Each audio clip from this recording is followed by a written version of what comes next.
So I'm looking at now kind of priority for Splyce. I think Jarvan is a very safe pick.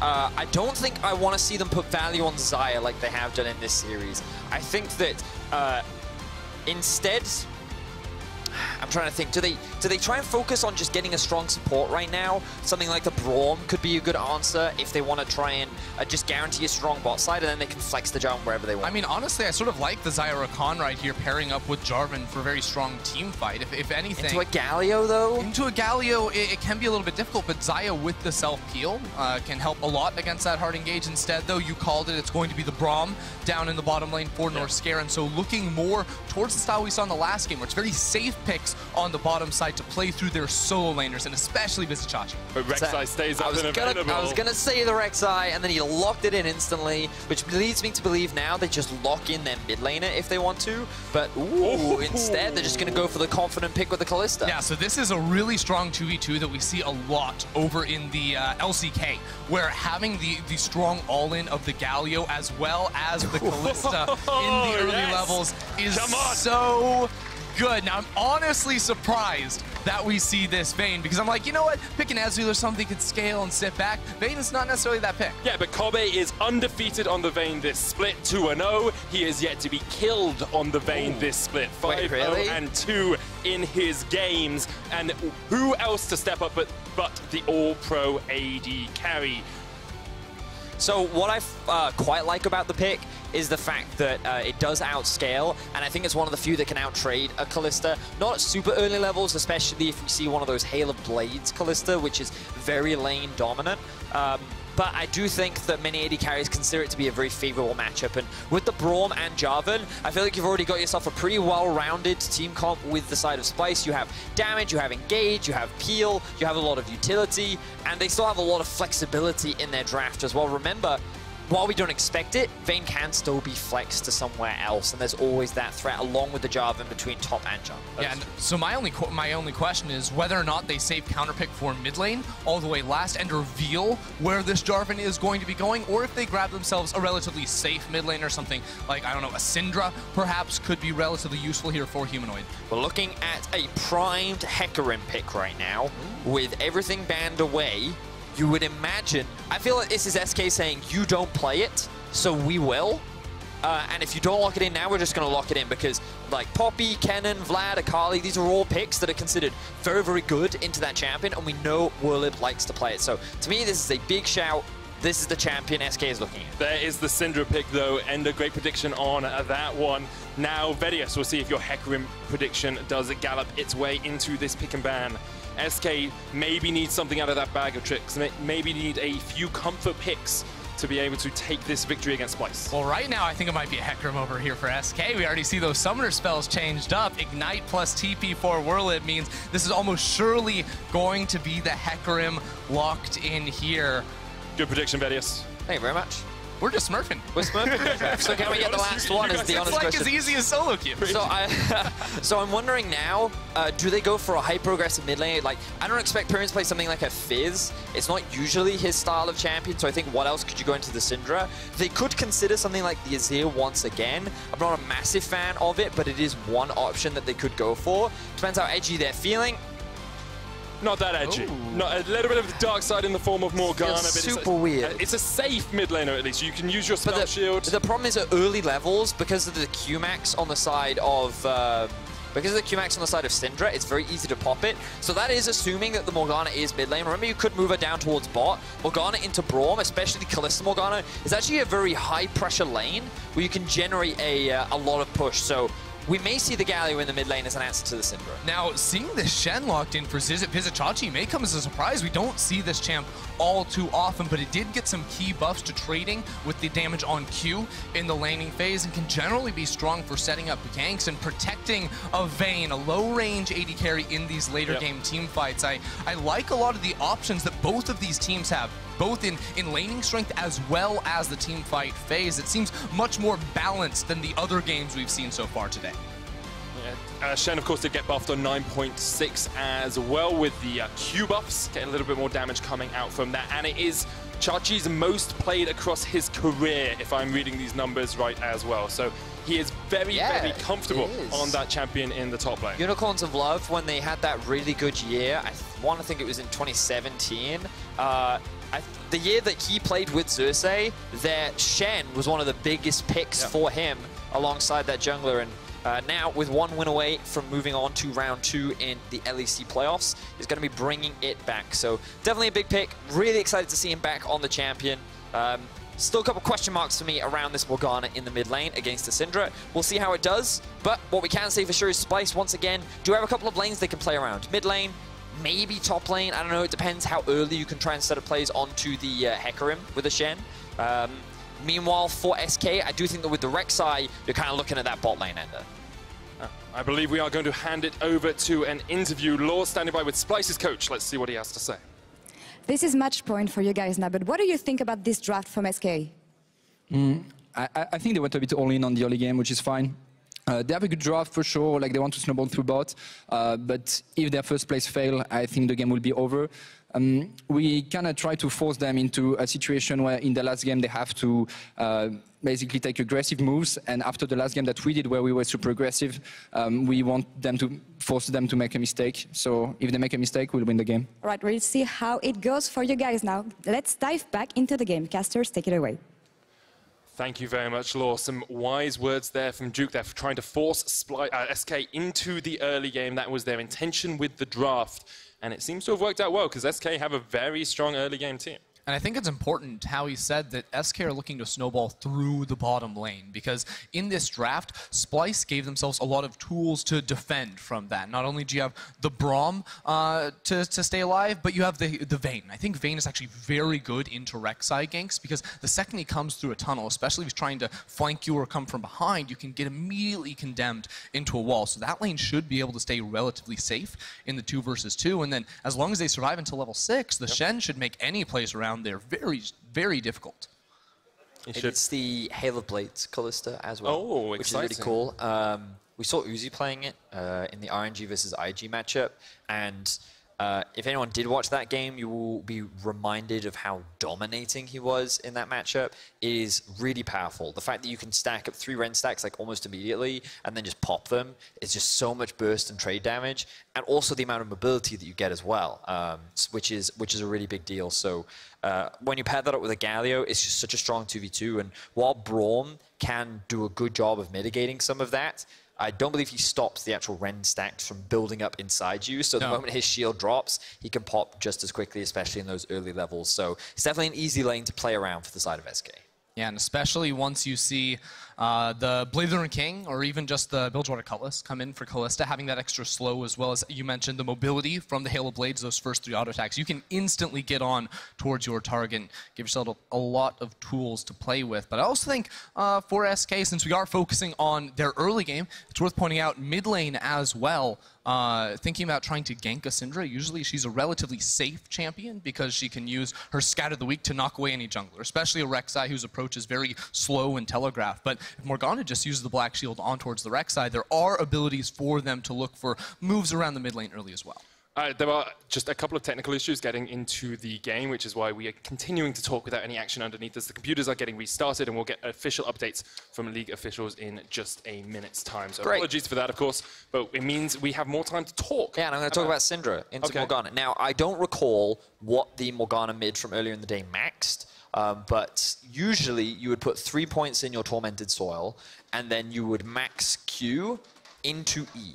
That's what I seem to recall from the Morgana mid of my days. Now, the problem with that is the strength of the spell shield is obviously not very high, right?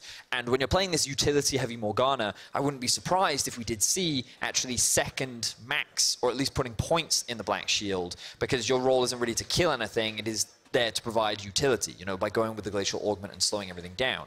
And I think that with against a Syndra, if you do put extra points in your E, then it means the risk of you getting stunned is very low. But in the early levels, you can just instantly pop her Black Shield with a QW combo, and then you set up for the stun. So, like, I think that it can be a very rough matchup for La Morgana, and it gives a lot of options for Xerxes to set up ganks with the Jarvan. Yeah, and I think importantly for Pirin, he needs to be very He needs to decide the right moments to use the Black Shield, because you shouldn't be using Black Shield just like absorb poke trades from the Syndra, I don't think. It's true. So if you save it until you actually already see the Scout of the Week come through, I don't think he should be under too much risk That's fair. of being fired upon, especially once you finish off the GLP. It becomes actually very difficult to close the gap on towards that Morgana when she has the extra slow field from quite a long range thanks to the Glacial Augment. And the one thing we didn't talk about the first time we saw it was that she actually runs the change dematerializer, and now that you only have 3, and you can like proc it early, you actually get to that wave clear point a little bit earlier in the game with the Morgana. And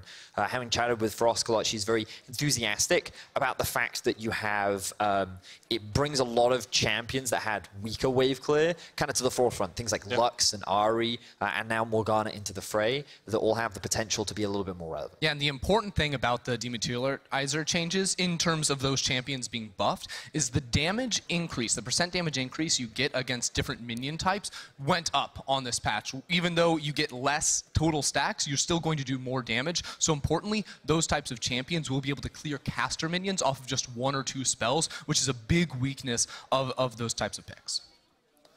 So in terms of, like, we've kind of talked about some of the intricacies of the matchups, and we'll look at those more as we get on into the game. We'll actually see them play out, which always makes it a lot more easy to visualize, of course. In terms of play styles for these two teams, Duke said that he thinks SK being forced into a very early game focus, a very early game team that just needs to accelerate early leads. Would you guys agree with that? And do you think Splyce have a good way of countering that sort of play style? Yeah, so I would generally agree, because when you look at SK's composition, they do not have much damage when it comes to later game team fights, especially magic damage. The Morgana, one of the big weaknesses we saw out of that pick in game 1 was that you didn't have a huge impact in the team fights. But also, we know Callista is going to get outscaled by the Vayne in the fights. The Rek'Sai, not going to be quite as useful as the Jarvan's ability to hard engage these tools. If anything, the one area of the map where they do outscale is going to be Hecarim, because he's running the Ignite as well as Conqueror up against the Shen. Side lane should be very good, and Hecarim is a very strong team fighter. So that's sort of the wild card for SK. If they are going to challenge in the team fights, I think it's going to be mainly due to Werlib. Well, keep our eyes on Werlib in the top lane. His Hecarim performance in game 1 was pretty exemplary. Was able to get quite a few leads and was winning that 1v1 matchup against Chachi. But Chachi here on more of a dedicated tank, so perhaps harder to kill in the in those sort of like 1v1 moments. And I think the question now becomes, you know, can SK evolve and adapt enough through this series? Because game 1, they were pretty strong. They came back against Splyce. Game 2, game 3, Splyce seemed to grow into the series, grow into the best of 5, and SK didn't really react to that growth coming out from their opponents. I think I mean, I think they tried to. Again, we talked a little bit about it in game 3, where it felt like they went more for a scaling option, because that's what they expected from Splyce, that the games would end up going along, and they weren't prepared for a very quick early game transitioning into a strong mid game from Splyce, because that's not conventionally what you see. And I just find it very surprising how they compensated for one of the most common weaknesses, which is Chachi often getting isolated and dying with the Tahm Kench pick. Now, this time around, they have not drafted much of a 1-3-1. Like, they have options to do it in the sense that they do have shit. So I guess it's more of a 1-4. Yeah, but even with Shen and sideline, I think Hecarim is going to outscale in the 1v1. Sure. So if anything, it's more of like you absorb pressure and then can ult in for a Yes, fight. I think so. Remember, though, we have seen Kobe run teleport on the Vayne as well, so he could also send her to a side lane, so there's potential for a 1-3-1. But ultimately, I think we're going to see more team fighting this time around, and I think that's a better environment for SK to be in. I love team fighting, Vedius, but due to a technical issue, getting into Game Champion Select is going to be remade. It's same pick, same bans. We are not going to show it on the broadcast, so you get to continue looking at, you know, the players, maybe sometimes at Vedius's face, Ender's face, my face at times, but we should be getting on into the action as soon as possible. And I want to remind people just how important this game is for Splyce. You know, across the last 4 times they have played in playoffs, they've actually gone to 5 games and they've lost 3 of those 4 games. They've been only once in the last few years have they actually made it past the first round of playoffs. They keep getting knocked out in round 1, in the quarterfinals as they used to be known. And here they are just at match point, they're one game away from showing that they really belong amongst some of the best teams in Europe. Yeah, and Splyce have been a team that has actually been pretty unlucky with who they draft in the first round of playoffs historically, where they have played against G2, I think, twice. They played against Schalke last year in Summer Split when Schalke ended up going all the way to the finals and getting second place. And they pushed those teams to 5 games in a lot of cases. So this is definitely a team that has always been up there in terms of playoffs and performance, but hasn't quite been able to push to that next level in a little bit of time. Well, we'll see if they can push that next level in this series. Ladies and gentlemen, everyone is in the lobby. We will be getting back into game very shortly. Thank you very much for bearing with us through this technical issue. You've had to listen to us speak a lot about the game, and we will repeat some of these things once we're actually in the game. But it's been a pretty exciting series overall. I definitely think that SK have surprised a number of people. Games 1 and Game 2 were definitely very close. And even though I think there were a number of mistakes, I also felt like we saw a lot of very positive things from the young rookie squad as well. So I'm excited to see what they can do in Game 4. Splyce once again looking like the heavy favorites as we move into Game 4, considering how dominant their performance was in Game 3. And I think you can't look past how inexperienced at sort of the highest level this SK lineup is. You know, you've got Crown Shop, Whirlib, and Selfmade. I was trying to think of the other Mad Lions, and Selfmade, who have all come up from the Mad Lions in EU Masters. Like, Whirlib played back in 2015 in playoffs, but they lost to H2K 3-0 and didn't actually get past the first round on Giants. Then you've got Pyrian, who's kind of bounced all across the map, has played a playoff performance in the LCK with SKT, was on Phoenix 1, was an Impulse. And then you have Dreams, whose biggest accomplishment was playing on Mysterious Monkeys a couple of seasons ago. So this team is kind of like the next generation of EU talent, in my opinion. It's kind of the bedrock of the LEC, and these are the guys that we'll see for years to come. Yeah, and it makes you just so excited to see the young blood like this actually competing at the highest level. You know, they've made it to playoffs. No one expected that from this team coming into the split. Even halfway through, they're like, yeah, we think they're a good team, but how long does it go? And you look at the teams they knocked out, right? Misfits, Schalke, both of those teams were kind of bandied around as some of the big names in the LEC, and then SK kind of rose up as this dark horse and just took away the spot of people who perhaps would have thought they deserved it. Yeah, it's quite interesting because while rookies are very exciting, it's also interesting to watch the growth of, like, let's not forget Xerxes. It feels like just yesterday that he was rookie of the split, right? And he was new to the league, and now he's one of the established junglers, and he's been having a great series. And then you think of even older veterans like Vizicachi, who's been playing League for, what, like 6 years in Europe, and like the fact that he can still maintain with a lot of the young blood that comes into our league is very impressive. And while Europe has this tendency to produce a lot of new young talent, we also have a lot of old veteran talent that seems to be able to maintain a very high level of performance. Or even continue to grow in their performance. I mean, you look at Xerxes and Chachi, you would have put them near the top, but I think this split we've seen Xerxes grow, this split we've seen Chachi grow as well, and they just continue to iterate and evolve alongside League of Legends, which is always evolving as a game. Yeah, just learning how to adapt and learning how to continually come back and impress. And for a player like Xerxes, I think he was actually rated as maybe the second best jungler during the regular season for a very long time. It was only towards the last few weeks that people started bringing up names like Broxa, like Cold into the picture, but he came in today. He came in today and has had such huge impacts in the game. He has absolutely read Selfmade during these early games, and he's a big part why Splyce haven't fallen behind in games where they have picked scaling and why they have snowballed in games where they have the early. Yes, he has. I've very much enjoyed Xerxes playing. Now, ladies and gentlemen, there's some great news. The loading screen. Don't say it until the loading screen stops, Vedius. But it's great. I was ready to say it, and I was like, no, I'm going to hold off until we're actually on Summoner's Rift, and the game hasn't been paused again. But we are very close. And now you've stolen my thunder. Well, we're very close, and I'm excited. I'm looking forward to this game. Many predictions are on the line. I think a lot of the analysts predicted Splyce. 3-1 Splyce was a... But like, no. So there's a bunch of 3-2s, there's a bunch of 3-1s, and then you and I were the only ones going 3-0s. Yeah. But shows what you know. Yeah, shows what we know, right? But yeah, there's a lot on the line. Quick Shot went for his SKE prediction. He's still holding out. Game Still could 4. happen. Could happen, yeah. You never know how a team's going to bounce back after a game like that last one. Man, these prediction points they're scary. I was super hoping for a 3-0, I'll be honest, because I would have been one behind Twitter. You would have. And I feel like Twitter's bandied around, like the public at large, being like, oh, we're the best analysts. Look, they have millions of people's brains. Okay? I only have one person's brains, and I'm close. I'm close to millions of people. But they've got millions. I'm impressed that you think millions votes in this. In the most popular league in the world. Yeah, I've been terrible this, but I'm actually near the bottom right now. Ever since Deficio left, I haven't been able to ride on his coattails anymore.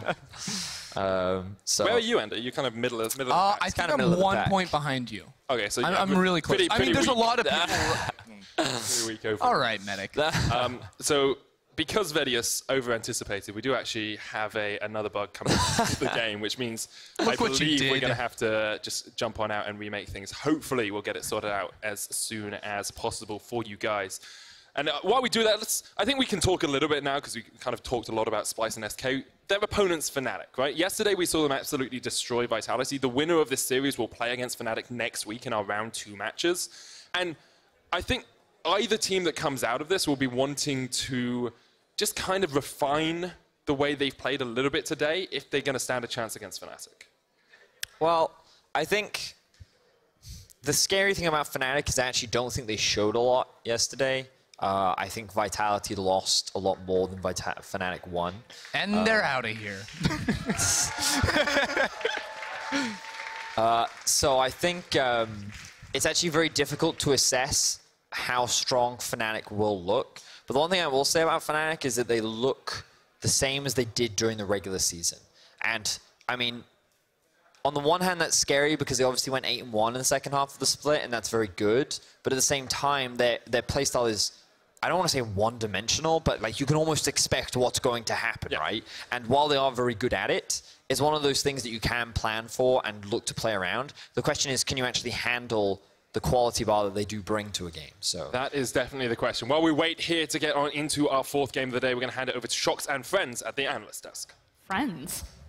Thank you very much. Not entirely sure what camera I'm looking at. Oh, there we go. Yes, so unfortunately we are switching servers and we will have about 10 to 15 minutes until we get to the new server and have all the picks and bans redone. The picks and bans will remain the same, so at least we can talk about that and kind of think what will happen in this game. We're going to take a look at them in just a second.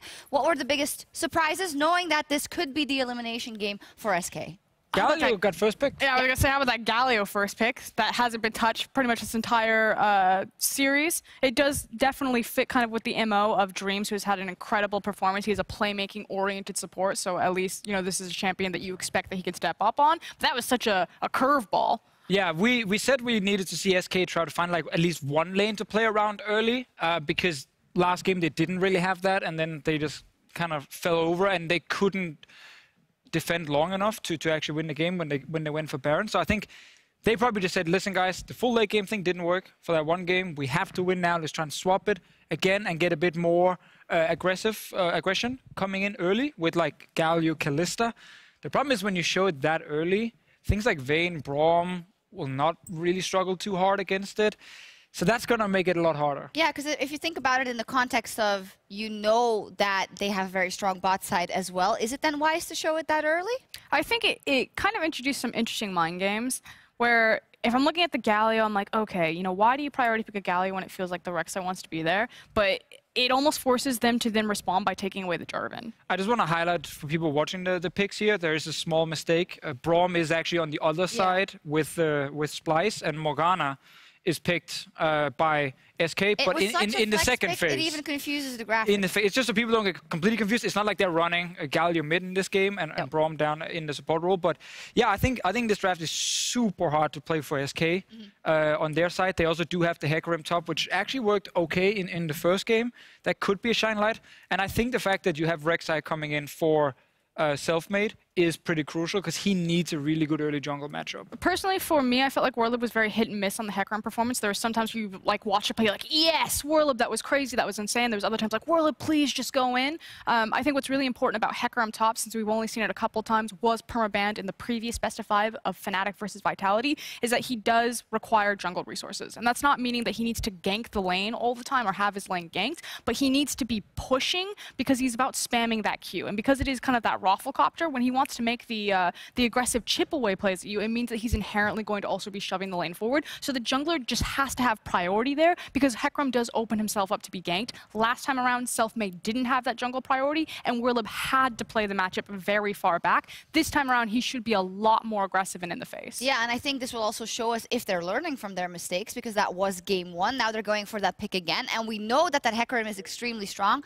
The minute he gets Trinity Force, he can just run it down and kill everybody, or at least CC everybody as well. So we'll have to see if they made that adaptation in their playstyle as well as in their picks and bans. What do we make about this Morgana being so prevalent all of a sudden in this series? I thought that was actually very surprising that he got picked in this specific game, because I felt like the entire draft from SK was very much screaming kind of all in towards the back line. You know, you have Galio, Hecarim, Rek'Sai can all try and reach onto someone like Kobbe, reach onto Humanoid under Syndra, and then they grab Morgana with it. To me, it was much more about kiting backwards in the way we've seen Morgana being played now with like Glacial Augment and these kind of things. I thought he's going to go Zoe, because it actually worked pretty well for him in game 2 when he had it. So that one surprised me quite a lot, and I'm not sure it's actually going to help SK too much in this draft. I feel like the mentality is that he saw Syndra and he was like, okay, do I have a champion that can survive this lane phase? And do I have a champion that can help empower my Rek'Sai to get in through the scatter the weak? Because I think that's the issue. Like, while you have all of this engage, you can drop the Black Shield on the Rek'Sai, and then hopefully Rek'Sai can actually get in and find the Unburrow, and then likewise he can survive lane. But I do agree, it didn't really fit in the larger scheme of things. I think it was a very like shoot from the hip, reactive type of pick that Pyrion was looking for because it was a blind pick Syndra. Yeah, and sometimes in those situations, it's like, yes, you then negate that power and you can Black Shield it, but what else does it really offer you? And it might turn out not to be the best decision that you could have made. Something else, what could have fit here better? Again, for me, Zoe. Orianna, maybe. Deficio brought up a good point because we were talking about this. He's like, you don't pick Orianna into Syndra Jarvan because you would just die, but yeah, we'll see how it plays out. We'll see how it plays out also. If you're just joining us also, we do have a technical delay on stage ahead of Game 4 between SK and Splyce. League officials are now working on getting everything ready, so hopefully we'll get into the game whenever we can and whenever everything is set up. So we are still at 1-2, still at match point for Splyce. Now that you've seen the comps, what are the probabilities of Splyce taking it? I think they're very high. Yeah. Right here, I think they have a lot of ways to protect Kobbe, who's going to be the big win condition with Shen top lane. We actually saw in game 2, Chachi using all these TPs to bot lane as well, just to try and get them ahead. I think he will do exactly the same here. The moment we hit 2 items on that Vayne, I think it's pretty much game over. And I think Splyce, they know this. So we had the Duke interview where he basically said, listen, we knew that SK would try and go for more early game because it didn't work with the full late game draft. Now we're trying to force them to be aggressive, and we think they're going to make a mistake. And when that happens, we will win. So that's very much we don't actually believe you can snowball. So we have Vayne ready to just carry the game when we get there. Frosk? I think it's a mental read. I love Duke's plan right there. I agree with Deficio. I think the big question for me for SK is like, what kind of damage can Werlib do on this Hecarim pick? You know, is this something that is deserved to be permabanned for an entire series? Or if Kobbe gets massive on this Vayne, Hecarim can also get to a point where if he just flies into the back line and then just forces Kobbe out of a fight. But I don't know. I wasn't really inspired by the first time we saw it. And because I haven't seen enough tape of the champion, I also don't know how powerful Hecarim top is. I know exactly how powerful Vayne is. That champion is terrifying. Well, we've heard that Hecarim is extremely strong. You know, we lot of damage, man. know it, but the question is Werlib and Hecarim as strong in also, Rek'Sai, you think you got Selfmade and Werlib just flying back at Kobbe? If he mispositions once, if someone's just not on top of it and they don't defend their ADC, they do have the tools to do it, then... That would be the worst Braum of all time, then. Yeah. If he's like running off somewhere over on the side, and he's like, I want to kill this guy. He's obviously going to be there. I think Syndra also provides even more CC coming in on that side. So the whole thing is literally peel for your back line, also with Shen on their side. So it's going to be very difficult late game. But that's the thing now. I think SK are forced into picking for early game, and that's why I said last game was kind of meta-defining for this series. That Splyce showed you can't draft for late game against us, we will win then. It forced SK to go back to a style that it's not always been too successful for them, because this series, they've actually done well when they got to like 40 minutes. Now they don't want to get there.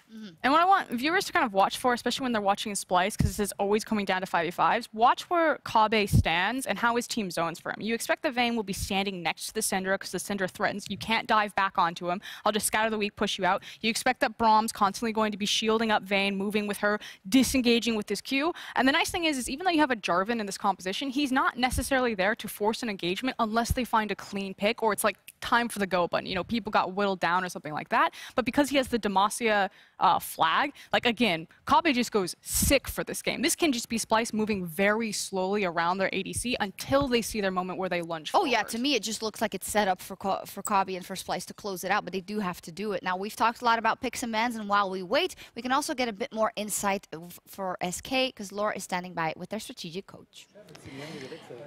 Thank you, Chucks, but it is not the strategic code, it is Broken Shard again. How are you feeling now? It's match point for Splyce. How are the guys on stage?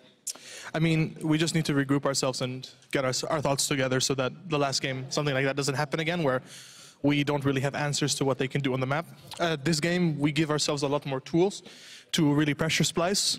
And obviously, like, I feel like a lot of the players are playing champions that we've been practicing a lot as well. So I think we have pretty good chances to snowball this game. Can you talk me through what went wrong during the game 3?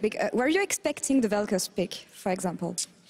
I mean, we kind of could guess that they could play some kind of weird mages with Tahm Kench, like Kobe's played Victor in the past and Cassio. So maybe the specific pick might have been a bit weird, but we kind of expected them to play some kind of wave clear mage. In that game, it just, the players weren't really able to execute on the windows that were opening to them, and we decided that this type of composition was just not suited to us. Okay. And we were just going to try something else for the 4th game. Awesome. Now going into game 4, I went into the audience and asked some questions to people sitting here, and I found Alex in the audience, and he wants to know, why are you losing to late game comps when you have the edge in the early game? The thing is, like, stage and practice are completely two different things. In practice, games are much more hectic and snowbally, and we're able to push our early advantages. In the stage games, we're not finding the same early advantages that we have. So it's a bit difficult, especially with a rookie team, to kind of get used to the fact that scrims are going to be like X and stage games are going to be like Y. To be honest, Splyce were losing late games with late game comps, and we were winning late game with early game comps. So, Alex, it's not so as simple as just like pick late game, win late game. All right, well, thank you for your insight, and thank you, Alex, for the question. Now Thanks, back to Alex. you, Shox.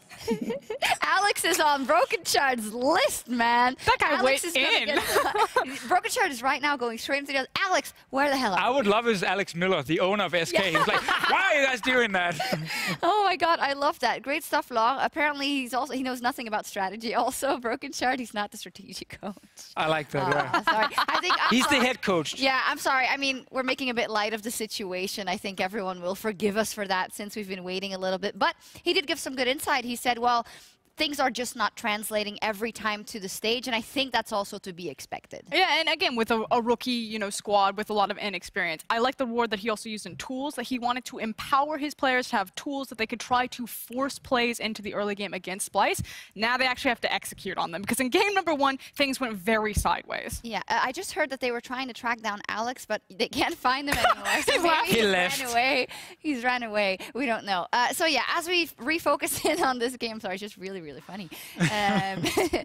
I'm very sorry. I just love how he went and he's like, why are you guys losing? Oh, damn, Alex, they have families. Yeah, and he's like out. So I did get an update that they are back on the new server, and they are now remaking the picks and bans, so it will be the same composition as before. So in terms of, SK has been through this, right? The first game they played on stage, they went through the remake against Fnatic. That's true, and they won. And they won. So I feel like they can thrive. Excuse me, I just heard that we did find Alex. Okay, and what are we going to do? Are we going to interview Alex? Okay, we're gonna see Alex. Oh. Hi, Alex. That's Alex. Is that a Splyce hoodie? No.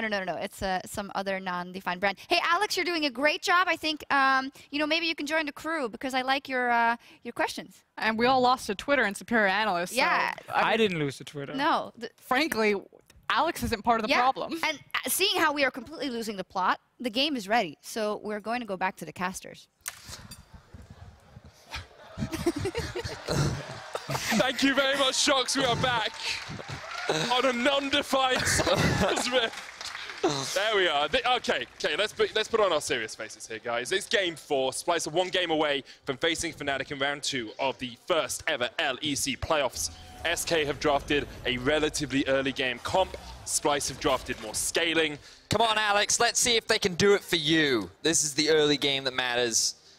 Let's talk about, we kind of broke down a lot of the matchups before we had the extended pause. Is there any way you guys would want to look first? Any way you'd want to discuss first? Well, no, wait a level 1 second. flash. Oh, he has no flash. With the taunt, he's got no flash. And Splyce come out on top early on. So I'd like to talk about Kabe getting first blood on Vayne Yeah. when SK need to snowball bot lane to get the win here.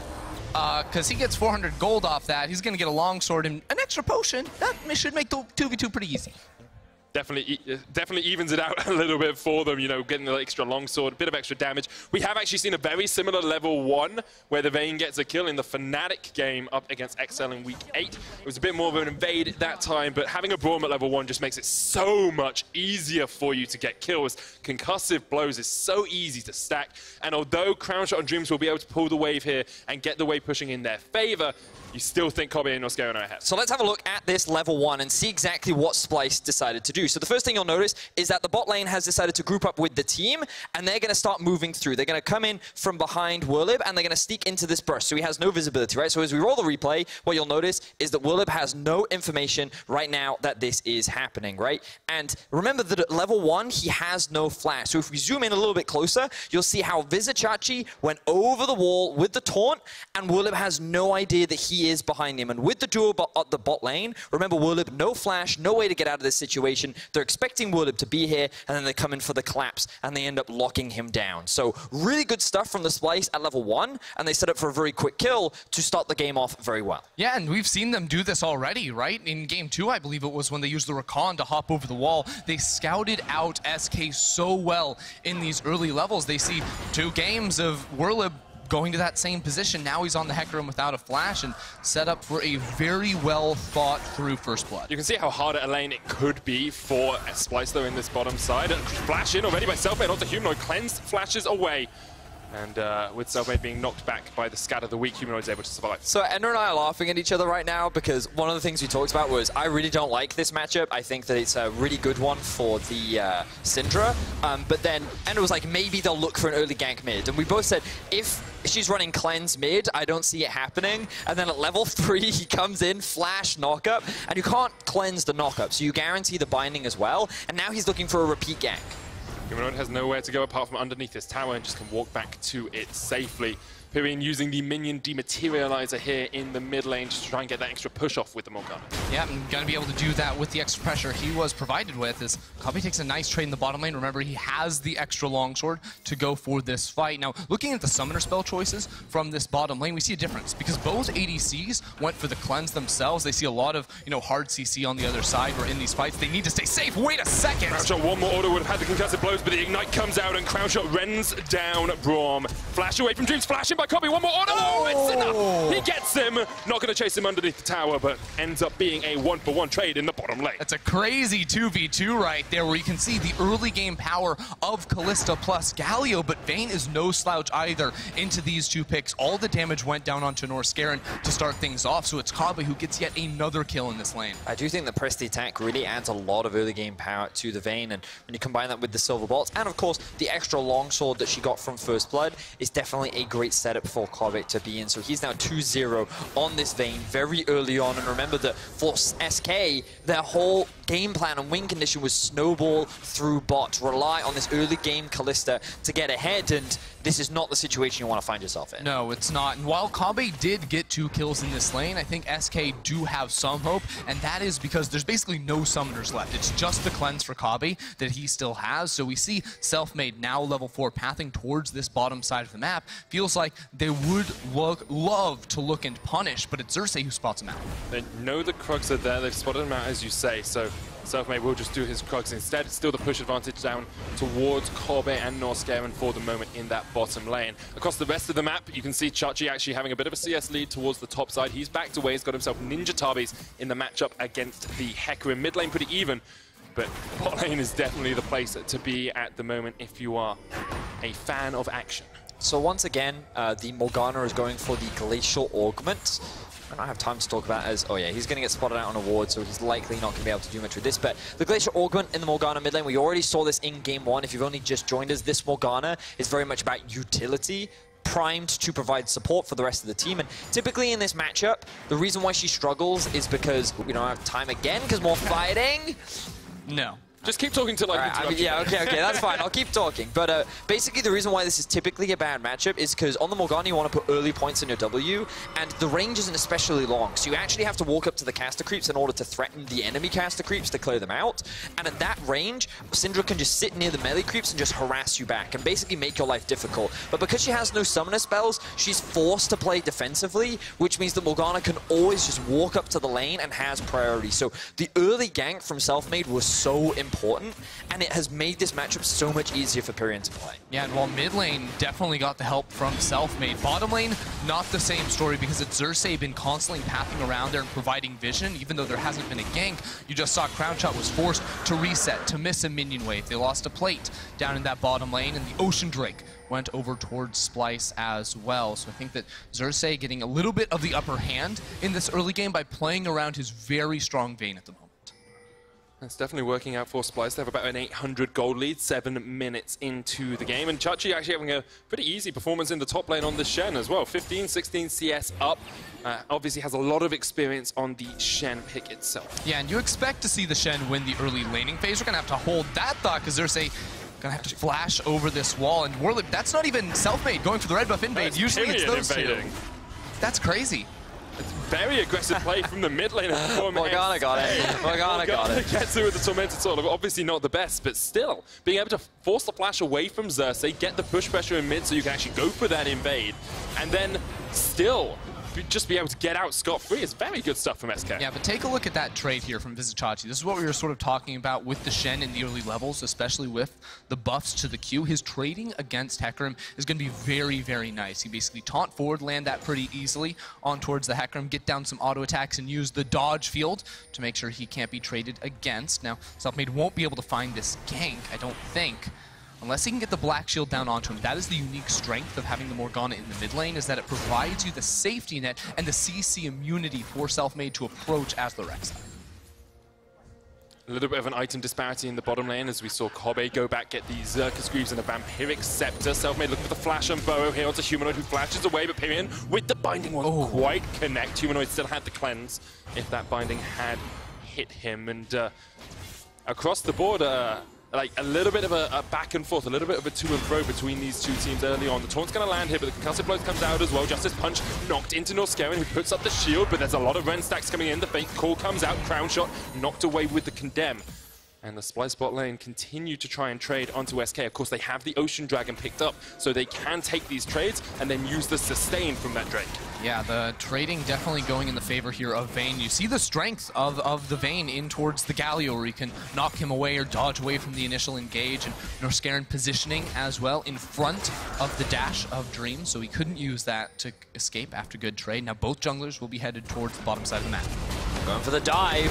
Norscarin there with the Glacial Fissure. Catch out Dreams. Kobe's gone very deep. Selfmade there. Lots of damage coming out. There's a Hero's Entrance as well as Selfmade pops. The Void Seeker gets one. Unstoppable Onslaught comes out from Whirlip as they jump onto Xerxes as well, and that's a second. 2 kills across to SK as they counter the dive. The tower dive was just way too greedy here from Splyce. They knew they had the lead on towards Vayne, but we heard Duke talk about it before the match. They didn't need to win bot lane. They just needed to survive it, because that's SK's win condition, and now all of a sudden 3 quick and easy kills puts them in a much better spot. So keep your eyes on Kobe in this situation. It's the fact that he flashes onto the backline to try and secure that kill that actually puts him in the dangerous situation. Remember, he's a lot of the damage, but it means that Selfmade and Whirlip can just dive on top of him, and now all of the tools have been used. So the moment that Whirlip arrives in the fight, it's literally just a matter of cleanup, because there's nothing stopping him from just running over the rest of Splyce. Xerxes was still only level 5 in that fight as well, to Selfmade's level 7, so didn't have the Cataclysm, didn't have that extra damage.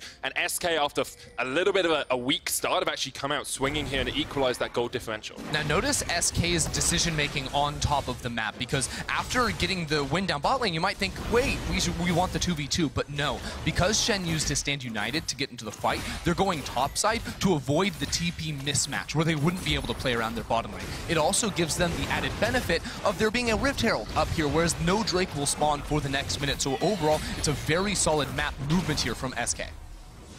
I very much concur, Ender, and I think that now SK are looking to try and push that as much as they can. They're going to use the Herald immediately towards the top side, and also keep your eyes on the mid lane. You'll notice that because all of the members of SK have actually gone up towards the top side of the map, Pyrion is immediately forced to play very defensively with Jarvan hanging around that mid tier 1, and the risk of a potential dive means that SK have just basically thrown everything towards the top lane to try and secure the first tower of the game.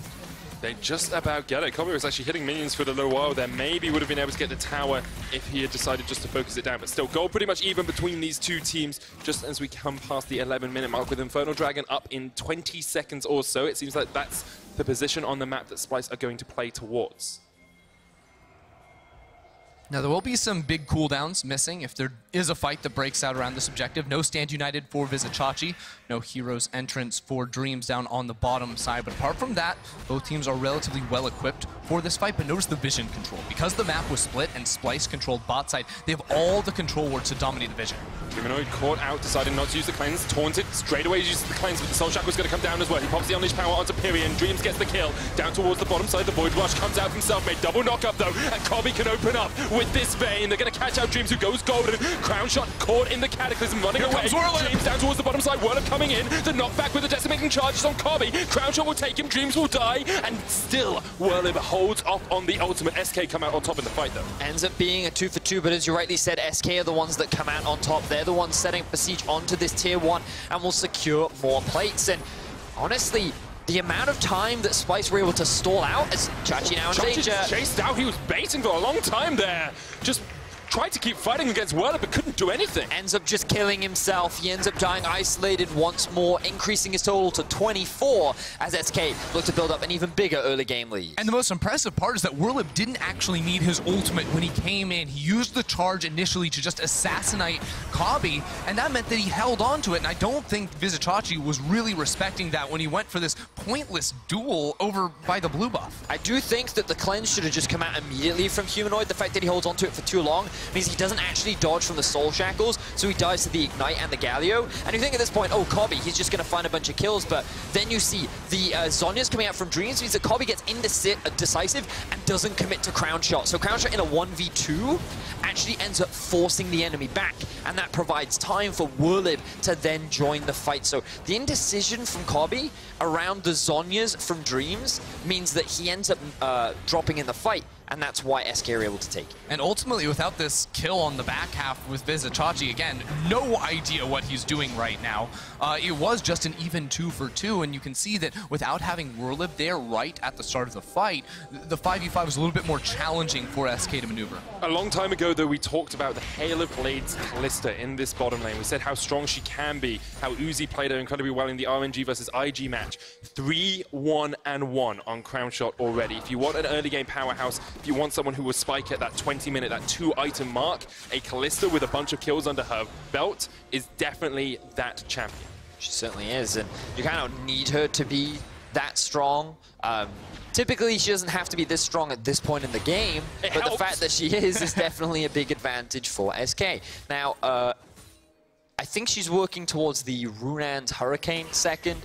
Typically, I like to see the Rage Blade second. I personally think it's a really big spike, but I have seen preference differentials between the 280 carries.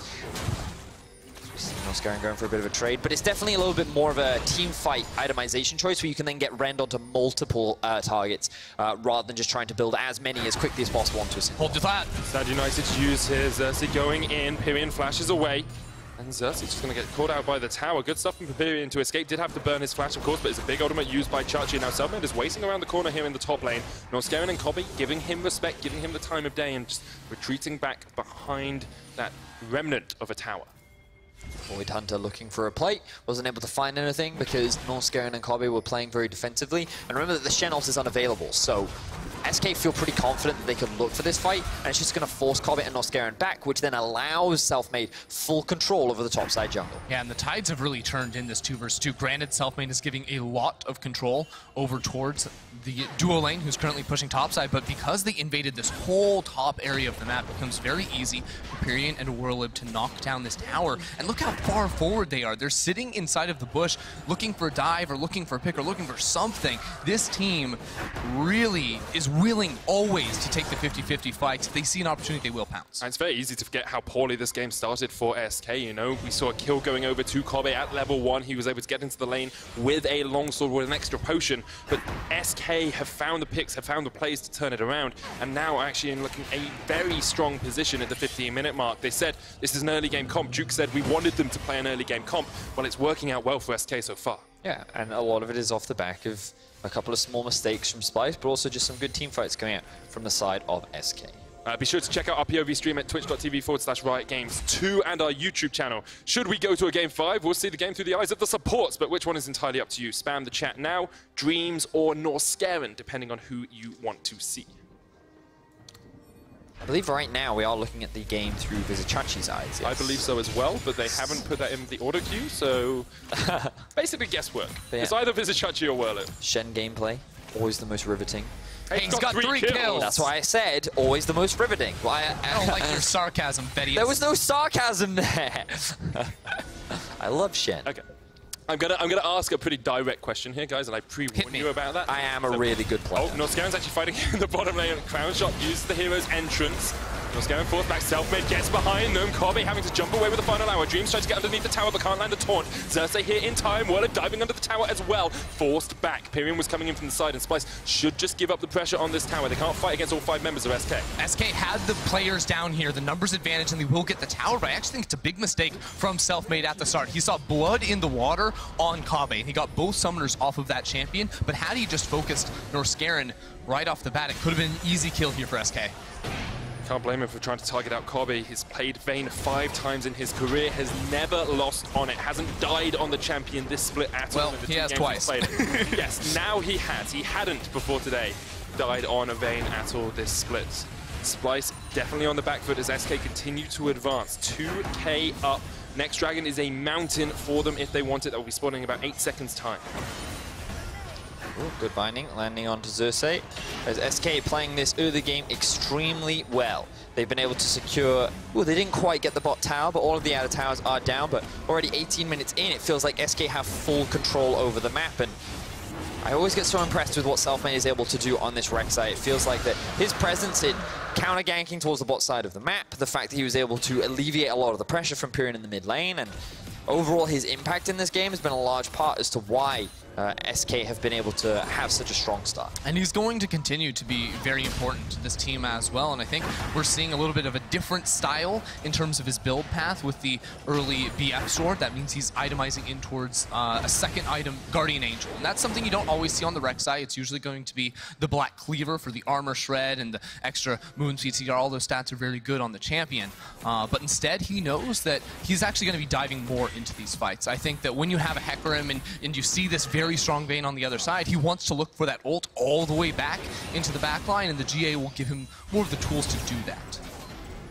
Well, continue to trade here. We'll get the decimating charge back onto Chachi. If he charges when Chachi has that Spirit's Refuge up, has that circle of damage reduction up, it actually doesn't do any damage, counts as an auto attack, so not actually going to be able to do too much. We'll still displace him out of it. And I can come back to my question. So we talked a lot about SK having an early game draft, having power early on and wanting to play through, you know, the first 20, 25 minutes of the game. But where is the break point? Where is the point where Splyce start to take over team fights, where Splyce start to be the team in advantage? Is it 2? Is it 3? Is it 4 items?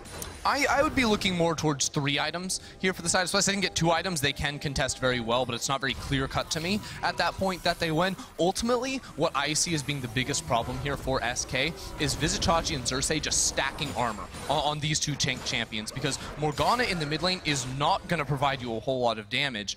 She's mainly there to set up, you know, the CC denial on your AD carry, look for some pick potential, have the CC in the fights, and SK do not have that much in the ways of damage other than the physical. I think that's a really good point, Ender. And as we can see, a lot of AD is being built on the side of SK. But I love the fact that they're just not slowing down.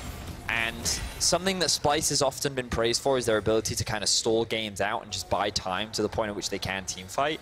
But SK have just been unrelenting in their pressure. They've been grouping up, they've been setting up good vision, and I've been impressed with how they're now working on this final tier 2 at only 20 minutes into the game. It takes a lot of confidence to play with this level of bravado and aggression. I mean, for the same amount that we praised Splyce in Game 3 for their strong early game into mid-game performance, SK are proving they can do exactly the same thing. Assuming they can take down this mid lane tower, assuming they can, you know, get an Inferno, get a Baron next, then they should be looking at closing this game out in the next 5 to 10 minutes. Yeah. That is if they can, and that's always the challenging thing, right? Trying to siege against the Syndra is always very scary because of her ability to get that stun and potentially start a fight. But I do agree with Ender. I think what we're kind of waiting for is these big armor items to start coming through from the side of Splyce, and then they'll feel a lot more confident forcing these fights. But also now that the Rage Blade is finished on Kobe, I think that's a pretty big deal. I'm just really scared of this Rek'Sai right now. Level 11, 2 points in the ultimate. If you try to force a fight right now, I just think there's too much damage on SK's side, and I don't think Kobe would be able to survive it all. Yeah, I think Werlib also finishing off the Trinity Force as well is going to be a very big spike for him, because one of the biggest strengths, I think, of having the Hecarim in your team is not only does he, you know, duel very strongly against all of the tanks in the top lane like the Shen later on in the game, but also his ultimate, because he has such long range on it and can't be interrupted during that cast, can actually just fly towards your backline. He can dive over your frontliners. You can just ignore those tanks and really have a high impact by diving in there and causing a lot of frustrations for someone like the Vayne. I see Splyce being able just to stall out the game just a little bit at the moment, as SK maybe will look for something like the Baron. Of course, with the Kalista, you can take it so quickly. You have that rend that you can build up. Was nerfed a couple of patches ago, but still very powerful tool in terms of taking down those big monsters and objectives. And it feels like SK can't quite get that vision line as deep as they want it to pressure for this mid lane tower completely.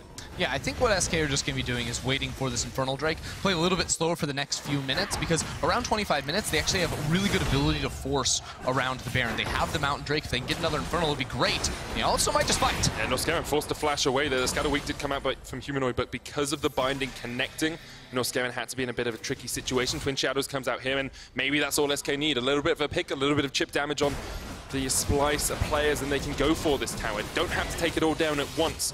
You can just chip away piece by piece and suffocate Splyce out of this game. I was actually a big fan of how Pyrion used the Fog of War to just land that Q. Like, Humanoid walked up, he again didn't cleanse, and it forced his support to use Flash. And I think he needs to be a little bit more free with how he uses that cleanse, because right now he's put himself in two situations that ended in disaster for the side of Splyce, and it could have been much worse if it weren't for the use of Flash from Noskaran. So Humanoid needs to be a little bit more careful, show a little bit more respect to the playmaking power of this SK and pick potential.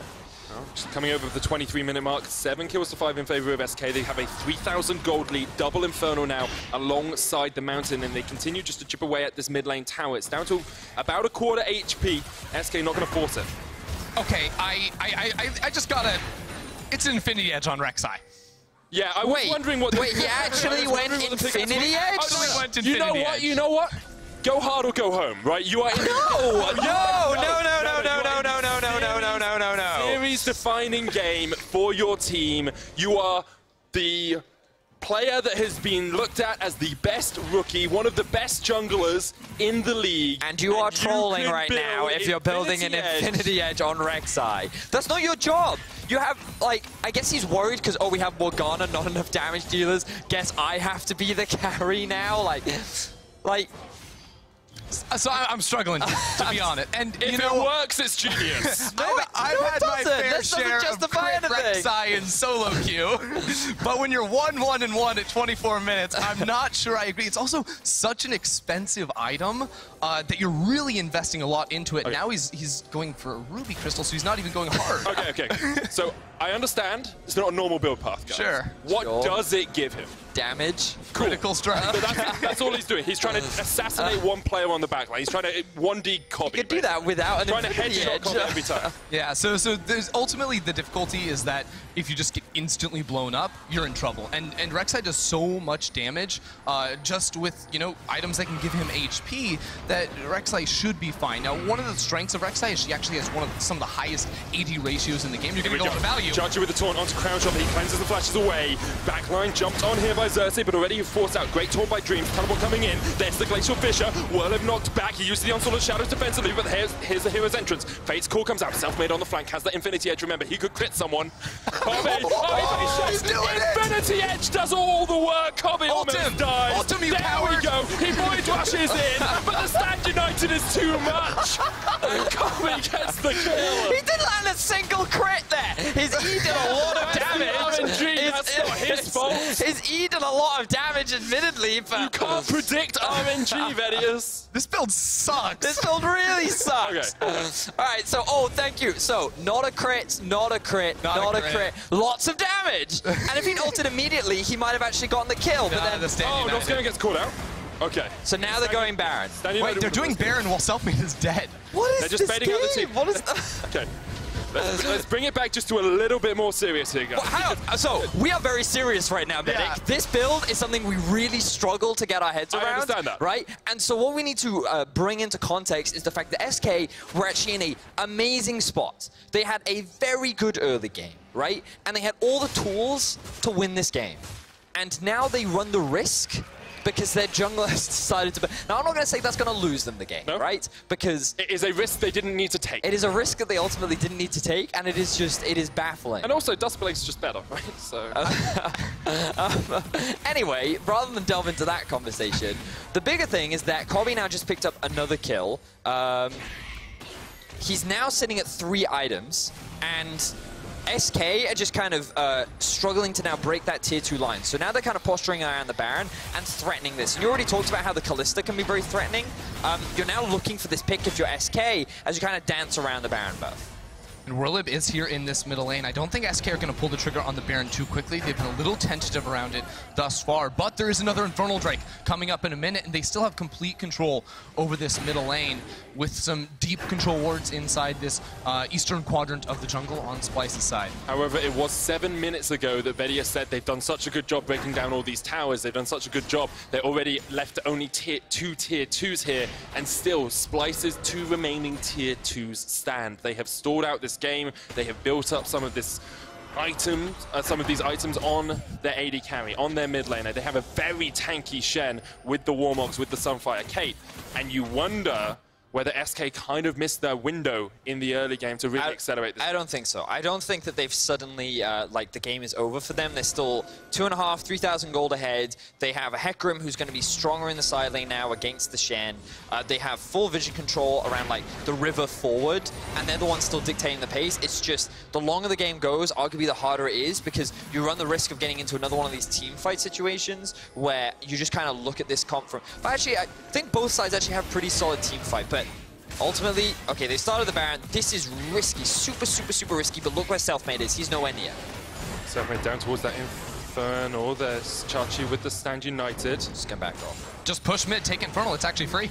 As a note, I have been informed by production that Selfmade 2 days ago tweeted, Infinity Edge is the only viable second item on Rek'Sai. But he didn't build it in the earlier Just saying, that's what he tweeted out. Now, mid lane tower goes down. Good call on that end. SK can now pull down towards this Infernal Dragon. It would be their 3rd of the game. 24% bonus AD and AP.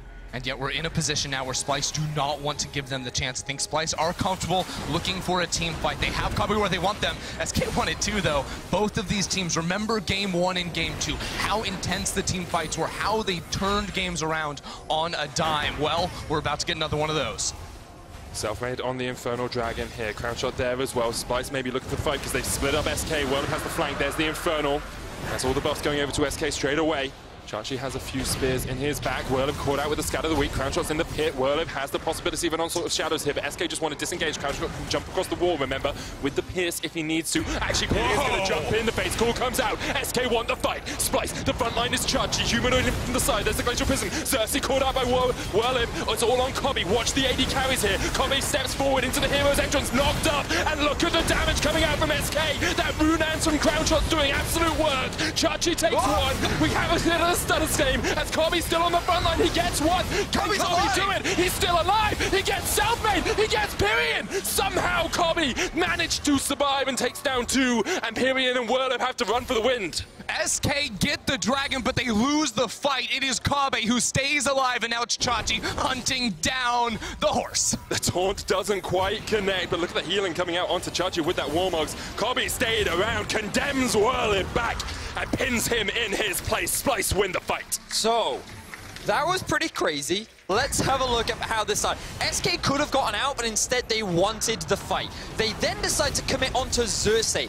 And at this point you think, okay, not the best start, but then Splyce all funnel into this choke point. At this point you think it's over. Hecarim ultimate into Dreams ultimate, but the Blast Cone actually separates the whole fight, which gives the freedom for Kobbe to then turn it around. And it was actually a huge scatter the weak from Humanoid that interrupted the damage coming through from Crownshot. Crownshot had the AoE damage coming in from the Runon's Hurricane, and he wasn't able to apply it onto the three members that got CC'd in the corridor. That was the moment that shifted the entire team fight and allowed Kobbe to pop off so hard. Felt like it was SK's fight, but now there's only 1,000 gold between these two teams. SK did get the Infernal, remember, so they are in an okay position in terms of Dragons.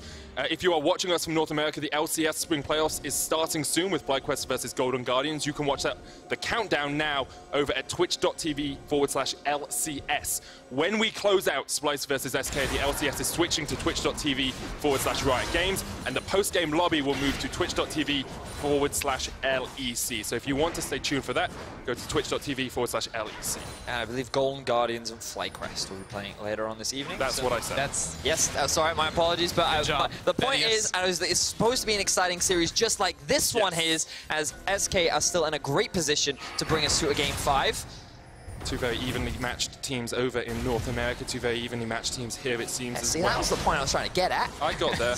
I do it for you, Veddy. We're a great team. Thank you very much, Now, man. Kobbe has gone from 225 to 525 now. 4 completed items with the GA. There's 4 on the side of Crownshot as well, and you have to feel these late-game teamfights are going, well, mid to late-game teamfights are going to be defined by the AD carry. This is just a battle, ADC on ADC. They have equal itemization at the moment. It's Kalista versus Vayne, and if Kalista can actually kite around in these fights, you get the big Ren damage coming through, you can go up against it. But we just saw Kobbe absolutely outplay SK around that dragon, and oh, it's gearing up. We're going late with this one, and we're going big. So, we talked earlier about armor. Ooh, we might not have time. Look at Whirlib, he dead. Whirlib, Hero's entrance comes out. He's not dead yet. Veddy, as Dreams comes in, has the taunt as well. Catches Chachi, catches another. Self-made, looking for that flank position. Could get onto Humanoid. Norskeren takes a little bit of chip. Xerxes there with the Cataclysm as well, but he's just going to run his way out with the EQ combo. And Whirlib definitely not dead yet, as he has escaped down towards the bottom side. He's split apart from the Kobbe! Next, Kobbe just going in onto Self-made here. Jumping forward with the flash. Self-made gets away. Norskeren with the Glacial Fissure, though, catches out one. Chachi there. Xerxes joining the fight as well as Kobbe continues to tumble forward. Continues to try and condemn SK to defeat, but can't quite land those final shots. Kobbe saw the Infinity Edge Rex. Chachi's going to catch Self-made. Oh, he's not tanky enough. He goes golden, but all he's doing is stopping his death. Splyce get one. Crownshot knocked in, uses the cleanse, jumps forward, it's the AD carries going in, Humanoid, somehow it survives, and now Crownshot has to dance backwards, use that martial cadence, come back away from the fight. SK have Whirlib, no onslaught of shadows yet, but Pyrion has the slows, there's the binding onto Norskeren. Crownshot there, Chachi can't quite land the stun, but puts down the Spirit's Refuge. He's going to be alive for the moment as he gets back away from the fight with Gargoyle Stoneplay. SK looking for the resets here, they've caught out one, Self-made stood down for 20 seconds, but the Baron could be in their sights. Ends up being a 1-for-1 in the end. Norskeren traded for Self-made. The fact that the jungler's not there doesn't actually bother SK as they start this one off. Remember, they have the Rend on Crownshot, but it will be in vision. So SK gonna back away from that one. Both teams really need to reset. You can see Xerxes will have the opportunity to go back to base. and we return to a neutral state. Yeah, SK have other ideas. First, they want to pick themselves up their second mountain of the game. You get that with a Kalista on your team. They need to play around Baron Nashor coming up next. That is going to be where they draw the line and try to burst that thing down, because now you look at it and there's so many summoner spells. The Flash is missing on Crown Shot, but not just him. Kabe and Humanoid also are going to be quite vulnerable. So this is where the fight kicked off towards where the dragon was. Would have forced to use his ultimate to get out of the pit, and then it just kind of devolves into chaos where kind of both teams are stuck in this choke point. Kabe can't really approach the fight. Crown Shot can't really approach the fight, so they can't really convert it into much. But then Kabe notices that Selfmade is in the mid lane trying to get priority, so he just hard commits onto him, thinks he can find that kill. But if that tunnel wasn't there, it would have resulted in something. But then the taunt as well come from Vizicachi actually into the spell shield, means they can't get a kill onto Dreams either, but they do at least get the flash out from him. And then of course Vizicachi. Unfortunately, you should never shop while basing, and you definitely shouldn't base while in your own jungle. Wait, that's what you usually should base. Normally you should base behind your towers, Ender, somewhere safe. That is true. Not when the enemy team just want to fight. Well, Humanoid dodges away from the binding here. Warlib is there, has the onslaught of shadows. It feels like the intensity of this game has just gone up a little bit, just a notch, just a tad, as Selfmade looks for a flank position here. Crown Shot getting a lot of Ren stacks off. They're going down to half HP. Chudge is going to have to use the taunt to get across the wall, and SK maybe looking for a bit of an engage, but Warlib takes a chunk from those spheres. You can continue. Oh, Norscan had to flash. Chachi caught. Just turns on this. But he can't take. He taunts him up. Knocked back, there's a forward rush to dodge it out. The Glacial Fish comes out as well, but he's dead. And Hero's entrance now gets into the backline. Cersei with a great lockup. Onto Pyrian, onto Whirler. Crown Shot, though, could still do some damage here. The Fate's Call pulls them back. Norscaring very low. You can see Humanoid ticking away on the Tormented Soil. Kabe trying to get on towards that front line. Gets the shutdown onto Pyrian. Now he's on Crown Shot. The Stand United. It's enough. We're going to keep him alive. He gets away from the back of the fight, and Dreams goes down as well. It's a double kill for Kabe, and Splyce come out on top. Splyce absolutely dumpster that team fight. Now they're looking for more. Kabe on the prowl. What a play from him. They single out Selfmade at the start, and from there it's easy, and it doesn't matter if SK have triple Infernal, double Mountain, it's still Splyce to get the Baron. And this time we saw how squishy Selfmade was and how quickly he died. He took a tunnel into the enemy jungle, and he just walked straight into Vizicachi. The Black Shield wasn't in range, which meant that that was the prime opportunity for Splyce to turn and fight. And just keep your eyes on Selfmade in this game. Or in this play, he uses the tunnel over the wall, goes onto the Shen. Like, what? He's just asking to be engaged on. The Black Shield gets melted immediately, and then they kill him. And at this point, the rest of the fight is in the favor of Splyce. Yeah, it's just a huge mistake from him. And Splyce, it's just time and time again, you see one player live with basically 0 HP. Norscarin right there. Humanoid also super chunked, but it's Kabe who went virtually untouched in the team fight. Actually, great condemn there onto Warlib, who's looking for the charge to burst the GA. They take control. We just start to see maybe a little bit that veterancy from Splyce paying dividends for them. 17 playoff appearances on this roster compared to just the one from SK. 2 rookies on SK, of course, as well. Do you want to give a little bit of credit to Humanoid, who's played a few of these last team fights really well on the Syndra after having a pretty weak early game in this matchup. And Splyce now, feels like it's one fight away from victory, one fight away from a matchup against Fnatic in round 2 of playoffs. Yeah, just one team fight with this Baron buff on the side of SK, and you're gonna walk away with the victory. I have to point out Humanoid CS at the moment as well. He's up about 130 over Pyrian, so he is pumping out the damage in these engagements. A 2,000 gold lead for him, just built up basically off of solo laning advantages, and it's a big reason why Splyce now find themselves with the gold lead. Pyrian waiting just around the corner, looking for those bindings, can't connect. Selfmade in position to burrow in. Has he been training well?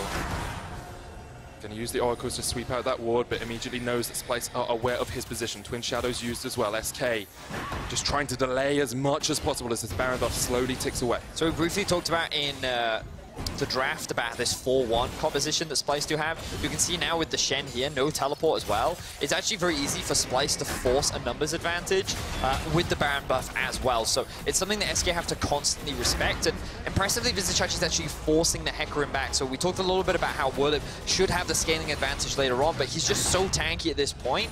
and with the Baron buff and powered minions as well, it's just too difficult for Warlord to really approach the wave and come out on top. Yeah, the Baron buff is the ultimate equalizer when it comes to 1v1 matchups inside. Oh, Ground shot! Straight into the GA. The Unleashed power is just too much damage. Dreams forced away as well. Pyrion opened up on by Kobe here. Dreams gets the Justice Punch in Selfmade just way too late before he even joins the party. Will pop the Void Rush, but shut down onto Crown Shot, shut down onto Dreams. SK's hopes in this game are being shut down by Splyce. It is just Pyrion and Warlib left to defend. Now most of Splyce are relatively low at the moment, so I don't know if they can look for the end, but they surely look for the inhibitor. Chachi just went back to base and he has the TP to regroup. He's going to use it. Warlib and Pyrion are the last line defense. You just said it, Ender, but Splyce, they have Fnatic set in their eyes. They want to make it to round 2. Let's see if SK can... Whoa. Gets onto the backline, he shuts down Humanoid, but he will go pop straight into the GA. Now there is a counter minion here, so 20 seconds on the rest of SK. They'll take down Warlib. It's all on Pyrion. Dreams up in 7, but the Nexus towers have already taken damage. And Kabe has gone legendary with 10 kills. Splyce look to close. Splyce, it looked like SK may have taken game 4, but Splyce come a-knocking. They sweep SK under the map, and they prove that they belong amongst the best teams in the LEC.